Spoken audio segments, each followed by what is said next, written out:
I love how things dovetail. Bruce and I did not have a conversation about what he was going to say as an inspirational word and what I was going to say. But I'm going to kind of just work off that because it was good. So I might as well just work off it, right? Right away. I should. For those of you that are following the Global Heart theme, this month in September, it's been Service to the World. And today's specific talk title, which I followed through corporate, is we are an organization, meaning CSL in our teachings, that has a global vision of peace, love, and compassion. The short title to that one is commandment number 2, love thy neighbor as thyself. That's a little easier to swallow. That other title was kind of long. I lost myself in the middle of the title. But what I know for me is, as a minister and chaplain, compassion, love, peace are qualities of how I show up in the world. Most days. And every now and again, that doesn't happen. And it doesn't happen because I sort of fell off. And somewhere in my prayer work, I fell off and forgot to be kind, compassionate, and hold myself in a loving place and see myself as a loving being. And so as I do my talk, I would love it if you would hold a couple of things in your mind and heart. So you're kind of listening with this in mind. What would it be like if everyone was for us and no one was against us? That might affect how we proceeded in our day, don't you think? At least for me it would. If I thought that absolutely everyone was for me and no one was against me, then maybe I might be more mindful some days that meant I too need to be for me. Because if I'm going to give my services out into the world and I'm not on point, then how I'm being and how I'm listening to everything's got a little judgment and criticism in it. And I know this never happens for you. I know it never does. So bear with me because I'm sure it doesn't affect your world at all. But again, as Bruce had mentioned, his friend having his one viewpoint on how things needed to be, if I'm not on point with me and I'm trying to be that compassion, I'm off. I'm already off. I'm off because how I'm listening and my tone of voice is off. So I just thought it would be fun for me, just for me, to look up the definition of compassion, since that was kind of resonating for me all week long.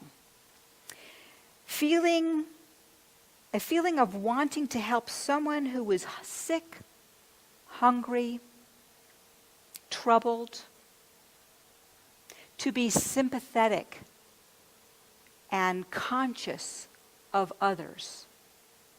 It's a good way to start your day, yes?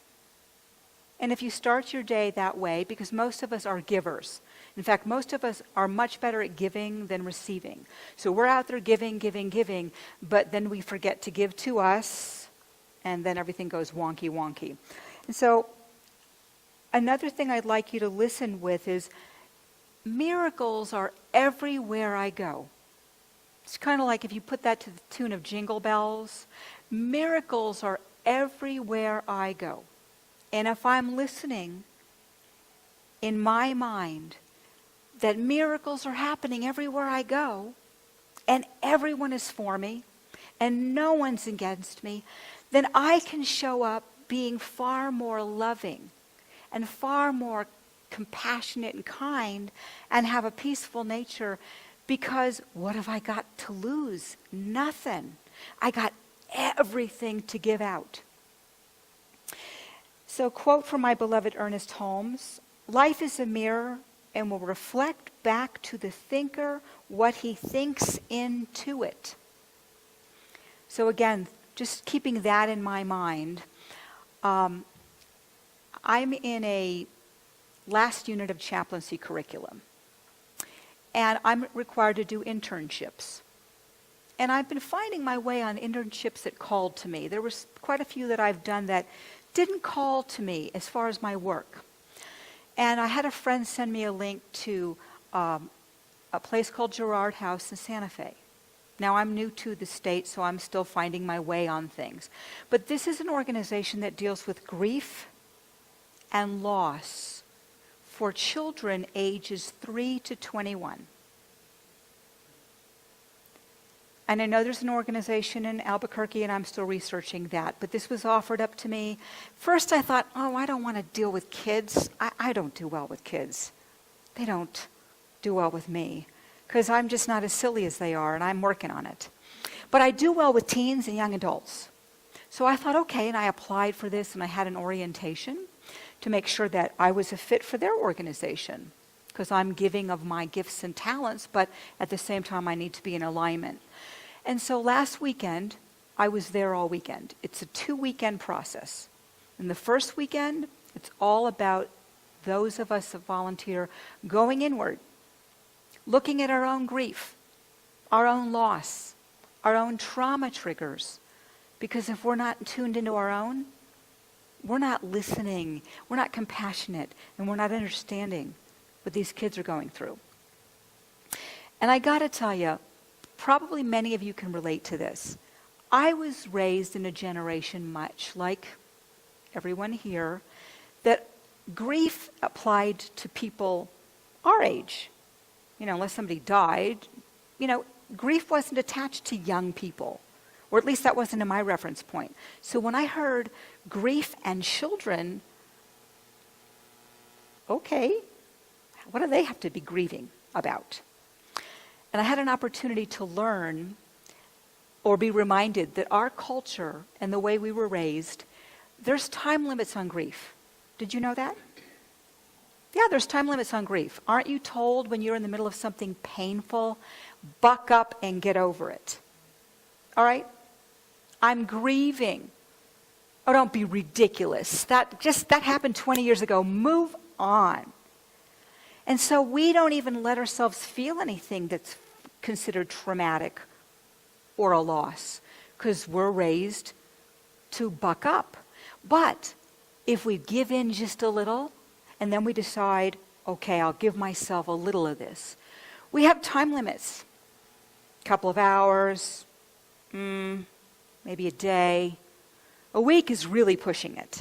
And then you're supposed to push it down, shoulders back, move forward, get over it.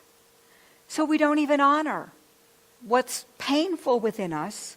We stuff it inside, and I've got to tell you, if you haven't already experienced it, it's like the Jack-in-the-Box, or Pandora's box for that matter. One day you're moving along, everything's great, and then boom, you're hit with something called loss or grief, and it comes up in a wave and it hits you, because you never got to process it. So this whole weekend, last weekend, was around that.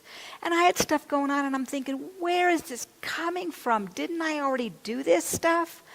But what was interesting is there was a gentleman who did a little session around adult grief.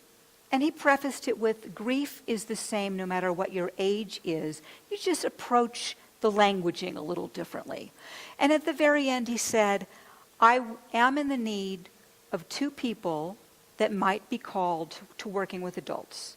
If this calls to you, please let the coordinator know right away on a break.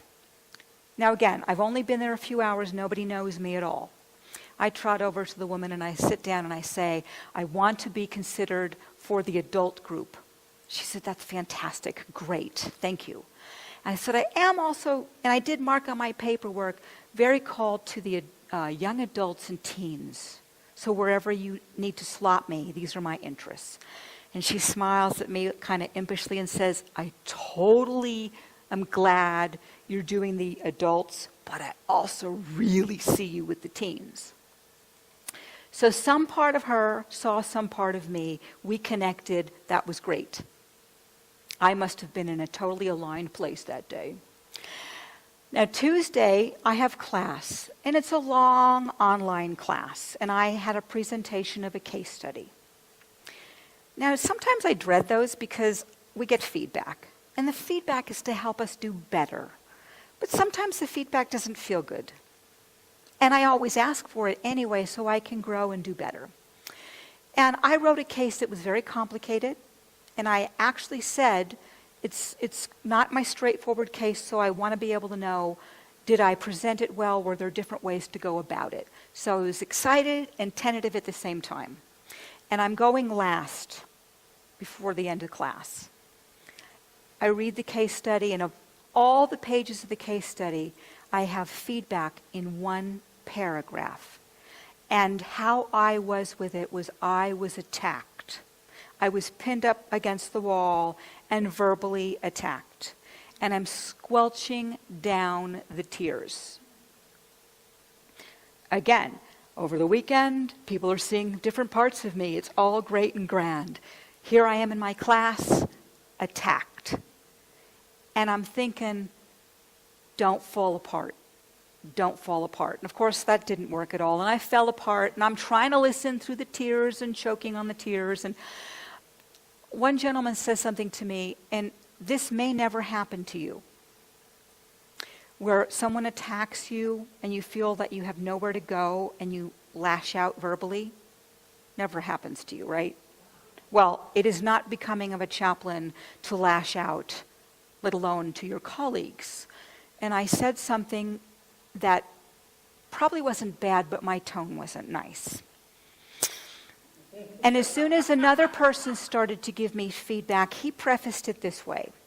I'm going to tailgate on that, but I'm going to say it a little differently, and maybe you'll hear it a little differently. He was trying to let me know, we're not attacking you here, we're giving you some input. Okay, great. And he starts talking, and now I feel like I'm this big because I snarked this guy before him. And I apologized, and I'm listening to everything, and I'm trying not to cry. And I thank everybody, and we pray out. I get offline, and my instructor gets that I'm just a mess. And she says to me, I'm available tomorrow, Davine, if you need to talk to me. I can't get off there fast enough. I fall apart crying, thinking, what am I doing? Why am I doing this? Is this my purpose? Is this my call? It was terrible. What would it have been like if I listened it from the place of, everyone is for me and no one's against me? I bet you I would have listened it differently. I bet you I would have felt differently about the experience. But because I was being extremely critical to me in that time frame, I listened everything as if it was a verbal attack to me. And I felt terrible that I said not nice things to this gentleman, and probably nobody else thought that, even paid attention, but I did. So I sent it an email, and we're required to send it to everyone, addressed to the person. And it was apologizing for my behavior and my languaging, and I cried some more over that. And I didn't sleep well, and the whole night I kept thinking to myself, what am I doing? What am I doing? And the next day I'm all prepared to have a call with my instructor to talk about this. And what I noticed is I was prepared to take my stance, much like your friend with his position. And as I was digging in about justifying, I stopped and said, you're not being present to what's happening. You're too attached to defending your feelings. Not even my viewpoint, my feelings. How can we go out and do work in the world? And that just means in our immediate area. If we are being less than kind and compassionate, how can we do it? It's not going to be pretty. We're going to get everything back because, as Ernest says, we're mirrors. We're reflecting back everything that we think back to ourselves. So I didn't get a chance to speak with her that day at all. And I was actually getting a little bit frustrated about that. I did speak with her the next day. We had a great breakthrough because I had a chance to see things in a really different way. But more importantly, I had a chance to see I had forgotten somewhere to be loving to myself. And because I was not,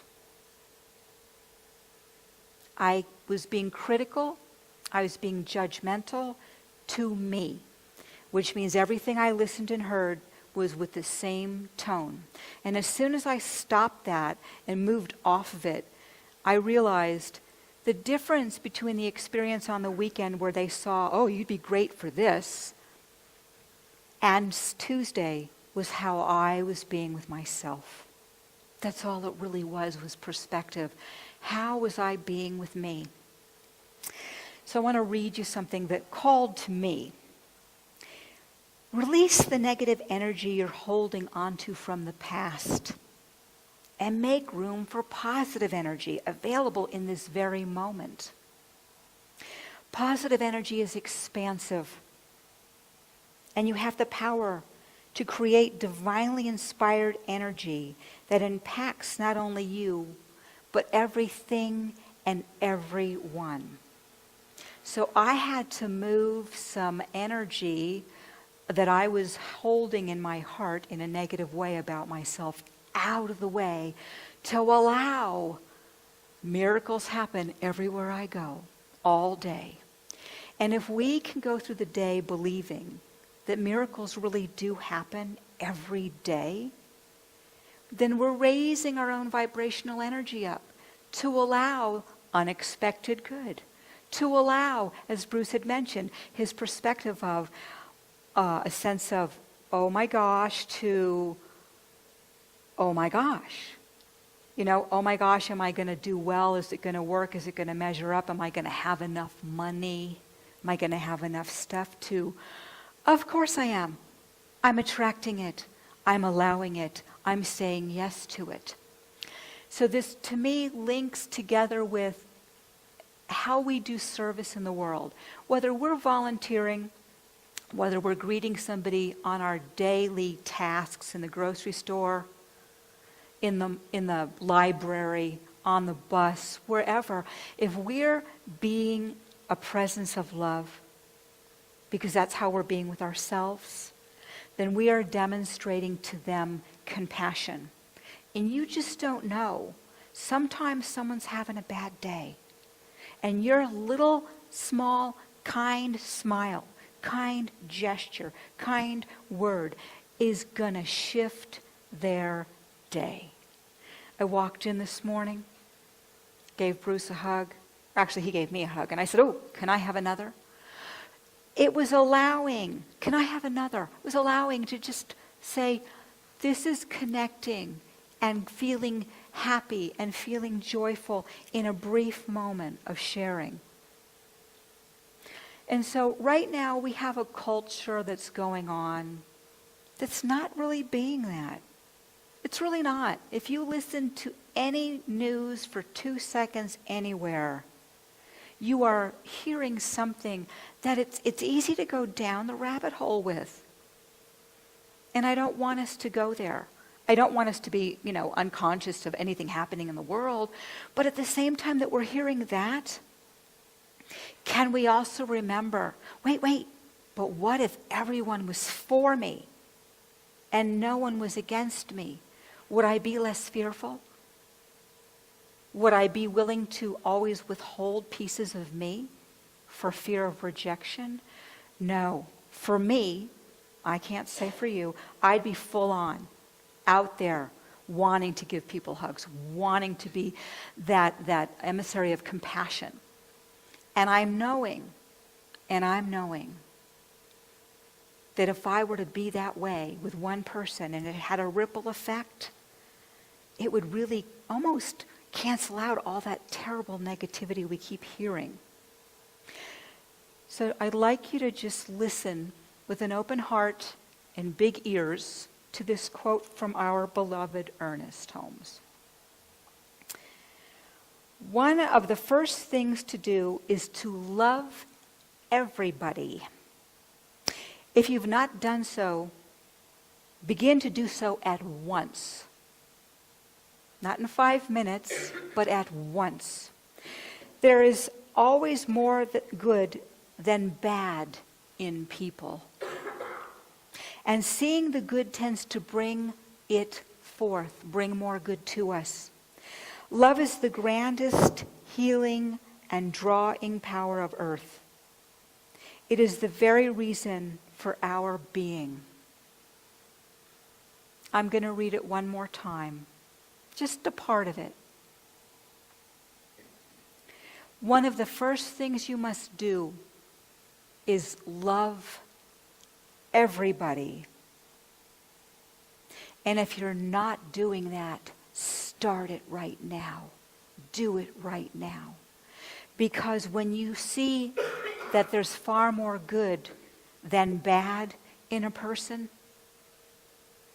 you're giving them the chance to see that good in you, and you're giving that ripple effect outward into the community and beyond, a greater chance to be able to be peace. Not just a word, not just a song, but the experience of peace. And instead of looking at a person and saying, I don't like you so much, like the gentleman that I thought snarked me. He didn't snark me, by the way. I just listened that way. He actually sent me an email that said, Dearest Davine, I really hope you don't feel that I was attacking you. That would be the last thing I would intentionally do.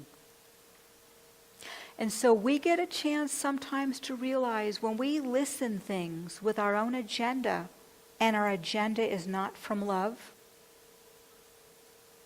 we don't even hear what the person said because we've got our own stuff going on around it.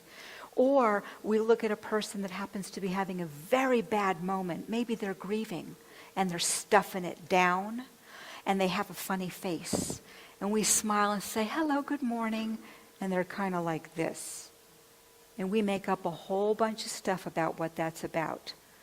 Well, that's not very nice. And we mutter not nice words under our breath about them, not realizing maybe they could use that hug. Maybe they could use that smile. Or maybe the nice thing we said to them with good morning is the nicest thing they're going to hear all day. Would that affect you? Would that allow you to be coming from a place of miracles happen everywhere I go? Would that affect you in a way that will allow you to see that everyone is for you and no one is against you? And if we listen in our hearts from that place, it's really easy to go along with the song Imagine. Because it's totally possible if we are standing in that space. If we are listening to that song and being that song, knowing there's far more good in that person than bad. And I want to see it. And I want to show that about me to them. Because then there is peace. Then there is compassion. Then there is love. And that's how we serve the world, one person at a time. So I'd like you, if you're willing, to just take a moment. We're going to go inward. And we're going to pray.